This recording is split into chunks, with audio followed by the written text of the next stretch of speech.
دی rise educational academy Gwadar کے زیر اہتمام جاری دی رائز آرٹ مقابلہ کے پہلے مرحلے کا دوسرا event government girls degree college Gwadar میں منعقد ہوا، جس میں کالج کی 25 طالبات نے بھرپور حصہ لیا۔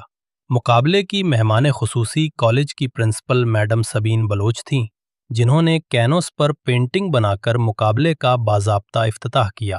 طالبات نے اپنی تخلیقی صلاحیتوں، رنگوں کے امتزاج اور فنی مہارت کے ذریعے شاندار کارکردگی کا مظاہرہ کیا۔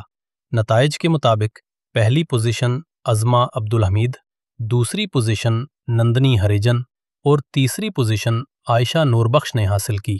تینوں طالبات نے مقابلے کے دوسرے مرحلے کے لیے کوالیفائی کر لیا۔ مقابلے کے ججز کے فرائض معروف آرٹسٹ عادل بلوچ اور دی رائز اکیڈمی کی آرٹ ٹیچر سونیا شاہ نے انجام دیے۔ اس موقع پر دی رائز ایجوکیشنل اکیڈمی گوادر کے ڈائریکٹر علی عاقب، معروف آرٹسٹ آمنہ الہی بخش، کالج ٹیچرز اور طالبات کی بڑی تعداد موجود تھی۔